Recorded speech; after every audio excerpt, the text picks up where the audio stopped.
Welcome to Montage, a show designed to provoke thought and conversation amongst teens and young adults about every and any subject imaginable. In other words, we want to influence, encourage, empower, uplift, and entertain you. We're here with you to talk about some of the issues you're facing and for you to let you speak your mind and let us and everyone else know what's up. Here to speak their minds today is Danielle, co-founder and co-executive editor of Olive Coco magazine, Zeus of Visually Inclined Studios and a national voiceover artist. Can't forget about my co-host Joe Easy, a former entertainment host of the popular TV show The Circuit, and me, Stephanie, an entertainment reporter and TV producer and your host for Montage. You've heard the lyrics, seen the music videos, and have experienced the dating scene. Relationships and music are a part of our daily lives, and today's topic is something that we can all relate to, the effect that music has on relationships. So let's get right into it. Relationships and music. Why do you think we listen to song lyrics and kind of want to emulate them verbatim?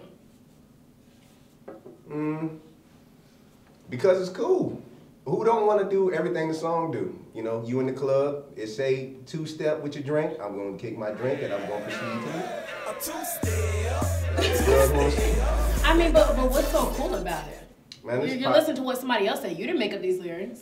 I mean, it's society. We follow whatever's hot at the time. Why do you have those earrings on? Like, why do you have your nice shirt on?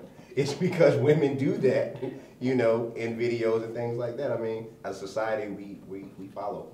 We're not that many leaders we follow. So as a society, do you feel as though music influences our relationships? Like how the relationships begin? Like does the music or do music videos kind of set the tone as to how people are going to be courting? I think definitely R&B can kind of like set the tone because you want to woo the girl, so you're not gonna put on Lil Jon, hey, like, you know, going hard. Like, you know, going hard. You're gonna want to like make her feel sexy. Unless you messing with a park jank, then Our girls, they are taking part of the park janks love me, the whole hood know me, glowing, call me the ghetto trophy. And then you have, you know, Lil Wayne singing about every girl in the world. Back it up and back it up. Like, not saying you're gonna play these songs for your mate, but do you want to emulate what their lyrics are actually saying? I think if I wasn't a creative person, then I would use them and take their lyrics because that's how I truly feel. I just wasn't creative enough to say it like that. You know what I mean? So like that's why like a lot of my BBM statuses might be like a Drake quote. Because I feel that way. You know what I'm saying? Like looking down from the top and it's crowded below. I don't know what it means, but it just sounds tough. So is it that you can't think for yourself or somebody else just so happens to say it better for you in a song? I don't think it's people can't think for themselves, but if somebody just says something just that nice, you're going to take it.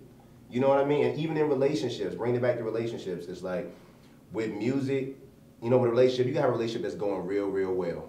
And, you know, the girls say, man, I want, you know, that Maxwell love. Like, what's that song? He had a butterfly, some song. It was Woman's Worth? No, not Woman's Worth. It was some Maxwell song that was out, like Pretty Wings or something.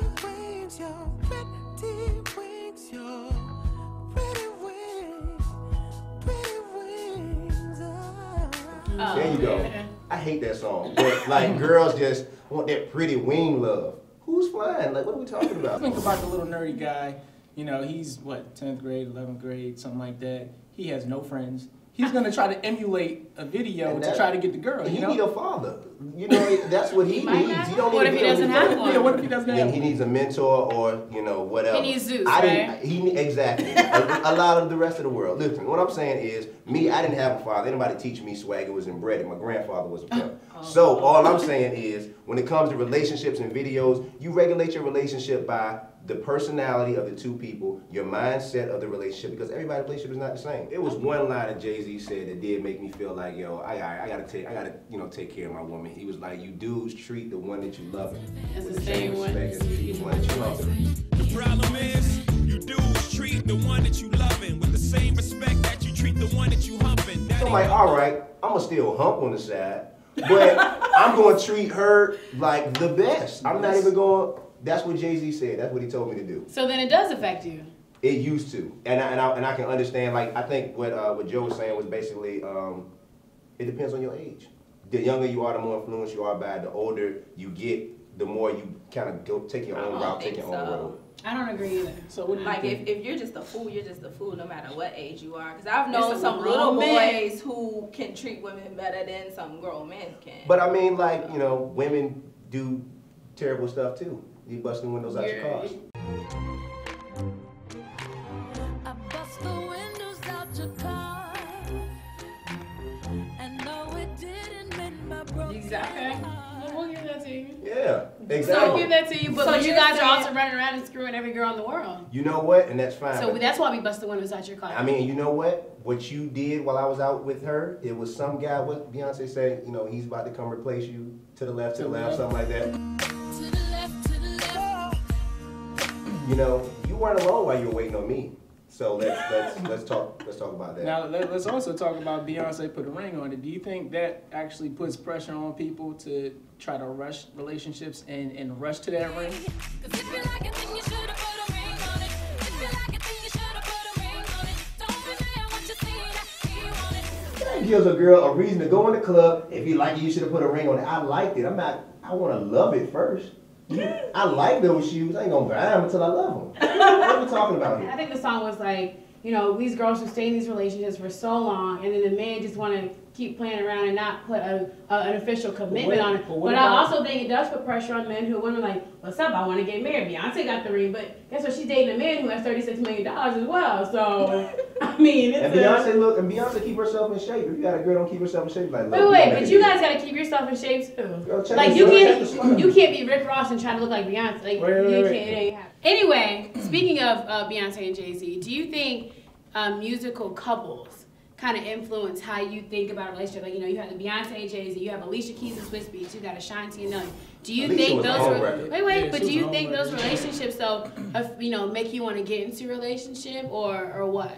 I think those relationships actually put a damper on things because Why? there's going to be a lot of pressure from, well, a lot of times there's a lot of pressure from the female to, oh, let's have this nice, perfect little relationship. Every relationship's not like that. You got relationships that are going to have issues, and if you can't get over the smallest things, you're not going to have that Swiss Beats home record issue. You're not going to have the Jay-Z Beyonce wedding, you know? People definitely you know, they're definitely influenced by that. Everybody look at, not even just like black couples, period. You know, Obama and Michelle, like, you don't know what they be doing behind the closed doors and stuff like that. But I tell you one couple I do admire though, Will and Jada. Like, they just so cool, man. Laid back, you know. They're swingers. You know what? I Yeah. thought so. But am I gonna like ask my girl to swing? Oh, she's not gonna be down for that trend, huh? But that's Exactly. what works for their relationship. It's to each his own. What you can tolerate is not what somebody But we need to else apply can that to everything. Would you? Like Jay-Z should have put a ring on that. That's them. To each its own. Well, Let's stay we in have this to wrap it album. up in an interview, but I want to get to you guys real quick. Let's talk about some lyrics. We got Trey Songz, We Can't Be Friends. He said, I wish we never did it. I wish we never fell in love. And I wish we never did it. And I wish we never loved it. And I wish I never fell so deep in love with you. And now it ain't no way we can be friends. What do you think of that in reference to relationships? I agree. If we broke up, we broke up, we had just a deep love. It's just like, especially if it's your fault, it's like, man, I just wish I never even met you. And it sounds so harsh and cold, but that's just how guys deal with their emotions. I ain't gonna sit nowhere and cry all over you. I just rather just give you a cold shoulder and just be like, Keep moving. Okay. Now I got one for the ladies. A song by Black Eyed Peas called Meet Me Halfway. It says, meet me halfway, right on the borderline is where I'm gonna wait for you. Meet me halfway, right at the borderline is where I'm gonna wait for you. So what's the consensus that we have on the fact that music on a relationship? What is the consensus about that? Do we go with it? Do we not go with it? Like, how does it make you feel? at the end of the day, I think music will always influence us in some way, shape, or form. It'll always put some type of idea of our relationship and say, hey, you know, music gives a good idea of a relationship where it doesn't always match the reality of a relationship. So I think sometimes it gives us hope of strides that we want our relationship to be in, but at the end of the day, we need to realize that that's a song. It's a fairy tale love. It's a fairy tale type thing, and you know, stick in reality with your relationship, man. Danielle? It's definitely, you know, entertainment, and I think that, you know, once people realize that music is just the entertainment, it's an emotion that you get out musically and express yourself at that time and moment, but definitely you should come to your own thoughts, you know, have your own original thoughts when it comes to your relationship. Stay grounded and definitely pray about it. And I know, like, a lot of music doesn't tell you to pray about your relationship, but you should. You know, because that's the person that you need to seek the answers from, whether you should stay with that person or not. Not Beyonce, not, you know, Deuces, Chris Brown, none of that. So That's my jam too. They both just said it perfectly. I can combine both of their answers, and that would be my answer. So I guess that's it. We have Jay. prayer and faith. So thank you for watching Montage. You can catch more about this show on blacktv247.com.